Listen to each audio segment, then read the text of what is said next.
So sitting here with Brock Murphy, insurance agent at North Risk Partners. Brock, how long have you been at North Risk? Yeah, so I obtained my license in 2022 with McKinney Olson Insurance. Went back to school, started with McKinney Olson Insurance full time in 2023, and then we were bought or acquired by North Risk Partners as of February of 2024. So we actually just crossed 2 years, but yeah, it's been really fun with them ever since. So what's your favorite thing about the insurance world that it just, I know it's similar because no day's ever the same. Yeah. But what's your favorite thing about it? Good question. My favorite thing over the years, if it's kind of developed, but I just love meeting new people, hearing different people's stories and where they work, how they get there. Just making those personal connections here in Sioux Falls, it makes it so much more fun, and it makes insurance easy when you know the person you're working with, and that's what I love truly about it. Yeah. And I know the insurance world even if you just go back 5 years, has been absolutely crazy. What are some of the biggest things in the insurance world that have changed in the last 12 to 24 months? Yeah. It's been hard for us. One thing, obviously, we'll start the first one. So rate increases is the first one. I was with the Department of Insurance last 2 days out in Pier, and I did ask them, what happens when, a carrier comes in and they want to increase rates. Well, first they have to file it with the state of South Dakota, and it secondly has to be actuarially proven by the insurer's actuaries, people way smarter than me, obviously. So there is some kind of guidelines they have to go through to get those rate increases. So they're not just willy-nilly like, yeah, we're going to increase rates 50% this year. That doesn't happen. So that is one thing we've seen in the last 12 to 24 months that's really been a problem for us. You probably see it on the mortgage side, people's rates going up. Second one, obviously carrier restrictions. I can write a roof at replacement cost for 15 years with only one carrier. Otherwise, anything over 10 years is typically actual cash value. So that's been a real big pain point for a lot of our customers. And then, it kind of started about 5 or 6 years ago. People used homeowners insurance as a maintenance policy. They turned in every claim for every nick and dime that they had, or every nick they had on their siding. With auto claims, they would turn in glass chips when they're only $50. That those things add up, and it can ultimately increase your premium on your next renewal. So yeah, those would be the main differeces there. So when you're going through and you're meeting with somebody, and say we're talking a homeowner's insurance policy for it, what's some of the biggest mistakes that you see home buyers doing when they're getting insurance quotes, or what's some common things that you see on that side? A good example is, a lot of agencies here in town, we all quote the same carriers. I've quoted a carrier once, and the person says, hey, thanks, sounds good, I'm going to keep looking around, see what happens. Well, they get a quote from another agency that is with the same carrier, but my quote's $1,000 higher. Typically that happens because the coverages for the other agency stripped down. There's no endorsements, there's not water sewer backup, there's no equipment breakdown, there's no increased cost endorsement. So those premium, so I talk about it with them and tell them this is the reason why. So the mistake that people make is they're simply just looking at the bottom dollar versus what's truly protecting one of the biggest assets they'll ever purchase in their life. It's a big decision. And you don't want to just buy a policy simply off premium, because when a claim happens and there's no coverage, it can be financially a burden on a lot of families. And I highly encourage people to find someone they trust, because putting your asset in our hands is a big deal, and you want to be sure you're finding someone that you can call with questions, that you don't feel like you're a burden to somebody. Well, and that's kind of the same thing too, especially when you compare apples to apples. Like in mortgage world, it's the same thing too. Like when you're looking at costs, like in our world of it, you get two different loan estimates, and you can find out this one's an eighth of a point lower, but they're also charging half a percent discount point. Yeah. Where in your world, the one's lower because they don't have that sewer backup. And I'm sure that happens more and more especially when if they go straight through a progressive. Correct. And they strip it out, but they don't have those extra coverages that if they had a water backup and then they have a $15,000-$20,000 claim. Yeah, and a lot of people don't have $15,000 or $20,000 sitting in the bank to pay for that, and all of a sudden you're taking out a HELOC or whatever you got to do. So, yeah, it's very, very crucial for families in our community. Yeah. So not always the smartest way to go with the internet guy. Yeah, correct. Don't trust AI all the time. Yeah.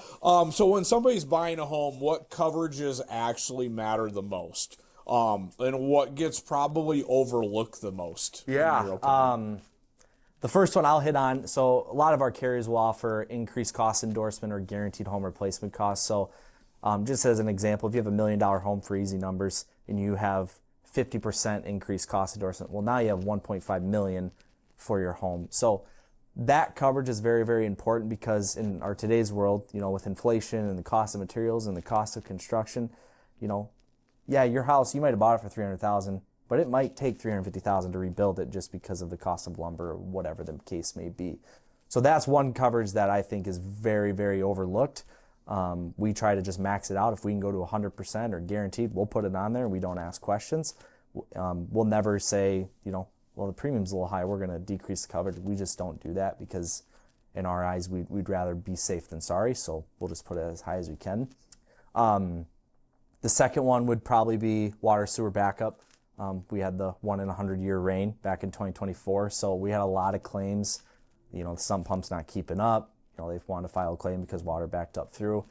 That's one coverage. We talked about it briefly that, if it's 15 or 20 grand for the mitigation for ripping out drywall, ripping out carpet, it adds up quick and those claims get really expensive really fast. So that's another one that we see overlooked by not our agency, but other quotes we receive from other agencies and when they ask questions. The third one, I'd probably say one of the coverages that is truly overlooked is liability.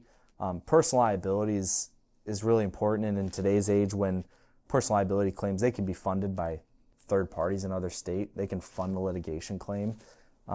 So those, we call them nuclear verdicts, they just get out of control so fast because of these third parties funding those. And people don't know is if they get a quote for $300,000 of personal liability on the homeowner's policy, to go to $500,000, it's only like pennies difference. It's maybe less than $1 a month. So you can even go from $500,000 to $1 million, and it's still $2 a month. So it's one thing. That's one coverage to really, really pay attention to, in my opinion. Those are the top three. Does pairing up an umbrella with that happen a lot, or how does like an umbrella policy work when it comes to that part? No, for sure. Yeah, good question. A lot of people are pretty uneducated on umbrellas, and if anybody doesn't know, an umbrella is additional liability policy. So it's usually $1 million. It's typically the number we see. We can do $2 million, $3 million, $4 million, $5 million, $20 million, whatever. But $1 million is typically what we see. So that if you have $1 million of personal liability on your home, you get an additional $1 million on top of your homeowners. And yeah, it can make a big difference, and it definitely does help. And thankfully, we don't really have always a ton of claims, but they do happen. And when we sell an umbrella, we're very, very thankful that we did. And typically, as an agency standard, we always try to sell an umbrella anytime we do a quote. So, when it comes to the claim aspect of it, so just because claims always happen, they're dreaded because something bad happened at that point. But what are kind of the most commonly denied claims that you see, like that they just don't do anything? Yeah. So obviously not a licensed adjuster, so I can't confirm or deny coverage, but the one we see commonly, especially 2 years ago when we had all the rain, flood has to be the number one claim that's always in question or always denied. A lot of people don't know is a typical homeowner's policy doesn't cover water runoff. If you have 2 inches or 3 inches sitting on your windowsill and it's leaking through the window, that's not covered by water sewer backup, or typically is not covered by just a general homeowner's policy. You usually have to get a flood policy through the government. But even then there are some certain stipulations, like the adjacent lot across from you has to have X amount of inches and FEMA has to declare it a flood. So flood is definitely the number one most commonly denied claim. The second one, if I had to do two, wear and tear. Some people think that their furnace is 30 years old and it goes out. They think there's coverage for it on the homeowner's policy. There's not. Wear and tear is almost excluded on every single homeowner's policy. So that's the second one. Those are probably the top two that commonly get denied. Gotcha. For first-time home buyers, what's one thing that you wish you could educate first-time home buyers when they're getting their insurance for the first time? They've never been through it before. They don't know what to look at. What would you say is the most important things for a first-time home buyer to look at? Yeah. The biggest thing is I would tell first-time home buyers the premium is important, obviously, but you shouldn't shop your insurance strictly just on the premium. Again, in life we have a lot of big firsts. For me, I was picking my college on where I wanted to play college golf. I went and moved into my first apartment out of the house, big decision. Bought my first car, big decision. I think buying your first house is very stressful because you want to make sure you get the right house and one that fits you guys. And it's one of your biggest assets you'll ever own in life. So when a first-time home buyer's buying, finding insurance, finding an agent, one of my first pieces of advice would to find somebody that you can trust. Find a partner is what we call it. We're partners to people. We want to partner with you to protect your assets. Find an agent that will call you. When you call them, you don't feel like a burden. Again, I said that earlier. It's very, very crucial because I love when people call me with questions. I love talking insurance, clearly. That's why we're doing this. But it's very, very important for first-time home buyers to find somebody they can trust and that they want to put their trust in the agent to make sure we're appropriately putting coverages on the homeowner's policy to cover the house in the case you have a fire, for an example. So don't worry worry about the premium, but just know that the agent does make a difference in that aspect. So when you get that insurance in place, and I think this is one that people know but don't realize, but let's say they buy a house and it has fuses. Doesn't happen all the time. You're obviously probably going to pay a higher premium for that because there's more likely something is going to happen. Yep. And then they change it over and get it updated to an electrical box. Sure. And breakers. And I know you probably, there's no percentage of it, but how fast afterwards of a closing can they update their policy to reflect that up to get their premium to say come down on that? Yeah, for sure. Anytime you do a home upgrade to anything, whether it's the roof, plumbing, electrical, whatever it is, you can do it whenever it's done. You just send us the invoice and we'll communicate with the carrier. Be like, hey, they updated XYZ. Can you please update the year of the electrical to 2026? For example. To your point about knob and tube wiring in the home or copper plumbing in the home, kind of going back to what we said earlier, that's one thing that insurance carriers just kind of hands off. They don't want. So you almost get denied before they even accept it. So you don't really have the opportunity to upgrade it to show it to them, which was just tough when people are buying homes. But I would say the roof is one of the most discounted homeowners item that can lower that premium. And more importantly, like if you have a new roof, obviously there's a credit for that, that helps. But having a class 4 shingle or a hail resistant shingle, that even lowers the premium even more. It's obviously more costly to do that when you have a roofer come out, but always inquire about it and see what they can do. Plumbing and electrical, there's usually not a ton of discounts to be applied, but it is a rating factor for carriers, and it is an underwriting risk that they do take account for. Yep. The most common we probably see is the roof. Oh, 100%. When they go out. So, when I'm always meeting with customers, that's kind of a hot button topic too. Like, when you're getting your quotes, we usually run conservative when we quote insurance, like when we were throwing the estimates in for insurance. But when I always say, it's like, it always comes down to the roof. What are those roof periods that you see where this premium starts to kick up? Is it 5 years? Is it 10 years? Yeah. What's that kind of?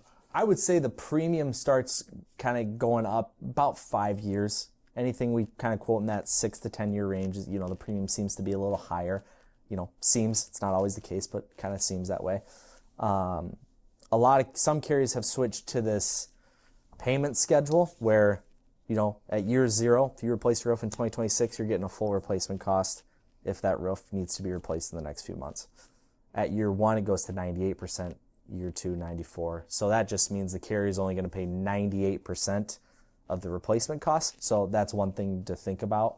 When we get over 10 years, we're almost insuring at actual cash value almost every time.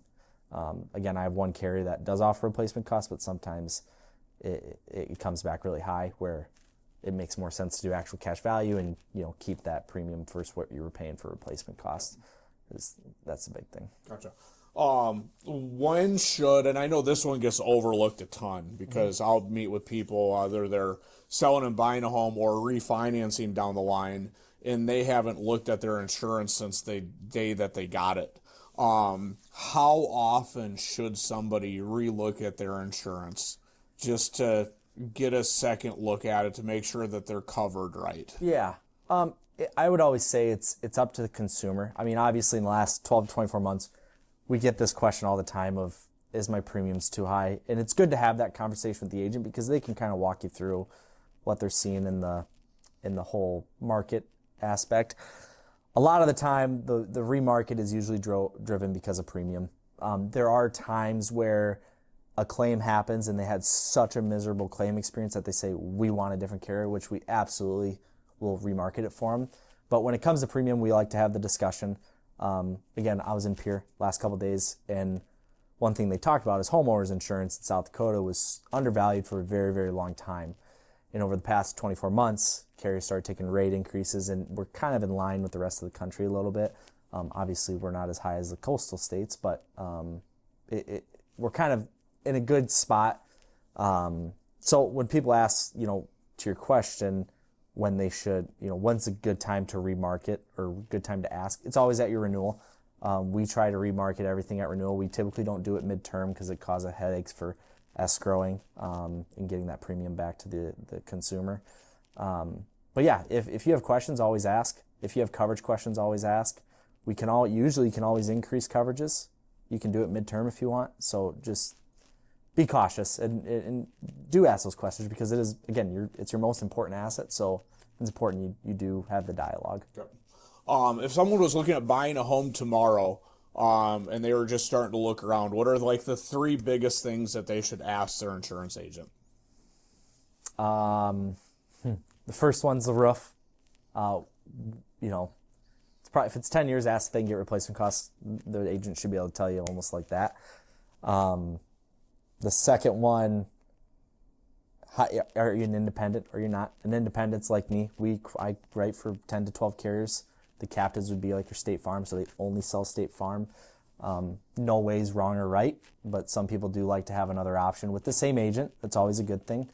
The third one, that's tough. I'd probably say, I don't know if I have an answer for the third one there. Any coverages or anything that you'd make sure that you get on there? Yeah, I'd for sure ask for water sewer backup. I support that coverage a lot. I think it's very important to a lot of people because, again, mitigation abasement for water is a headache. You don't want to deal with it. So absolutely. Now, fun question. Mm-hmm. College golfer. Yep. What is your favorite golf course you have ever played? Oh man, that's real tough. We could say 3 to make it a little bit easier. Yeah, that's probably a little easier. I love TPC John Deere down in Silvis, Illinois. That's one of my favorite golf courses. It helped I always played well there when we had a college event there, but it's such a good golf course. It's always in such great shape. Another one that I really, really like, I never actually played it, but I did go caddy there, was the Olympic Club out in San Francisco. I caddied for the U.S. Amateur there, so that course was spectacular. It was beautiful. And then I'd probably say probably Quintero down in Arizona. Every hole is it's very difficult, but every hole is beautiful, and it's a lot of fun. If you have the chance to go down there because it's beautiful. Montero's one of my favorites too, Yeah. as we were talking. Yep, absolutely. So, perfect. Thanks for joining us, Brock. If somebody wanted to get a hold of you for insurance, what's the best route? Yeah, you can call me. My direct cell line to the office is 605-274-2606, or you can email me at brock.murphy@northwestpartners.com. So that's the best on, and I'm usually pretty responsive. So. Awesome. Well, thanks for joining us. Yeah, well, thanks for having me. Appreciate the time. Yep.